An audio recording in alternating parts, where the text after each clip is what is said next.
அடுத்தது அப்ப எவ்வளவு லிக்விட் கேஷ் வச்சிருக்கீங்க? நன்றாக புரிந்து கொள்ளுங்க. எல்லா ஆதீனங்களும் பொருளாதார ரீதியாக சுதந்திரமானவை. அப்படின்னா என்னன்னா, பெங்களூர் ஆதீனத்துக்கு நன்கொடைகள் வருதுன்னா அந்த ஆதீனம் அந்த பணத்தை வைத்து இயங்கும். சென்னை அங்க நன்கொடைகள் வந்தா அந்த ஆதீனம் அந்த பணத்தை வைத்து இயங்கும். திருவண்ணாமலை ஆதீனம் அங்க என்ன நன்கொடைகள் வருகிறதோ அந்த பணத்தை வைத்து அந்த ஆதீனம் இயங்கும். எங்களுடைய எல்லா ஆதீனங்களும் ஐடியாலஜிக்கலி டிபெண்டன்ட், எக்கனாமிக்கலி இண்டிபெண்டன்ட். மெய்யியல் ரீதியாக ஒரு மெய்யியல், ஒரு கருத்து, ஒரு கொள்கையில் நின்று நடத்தப்படுகின்றன.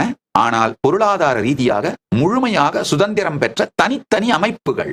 அதனால எந்த கைலாசங்களும் ஒன்றுக்கு ஒன்று பணம் கொடுத்துக் கொள்வதோ பெற்றுக்கொள்வதோ இல்லை.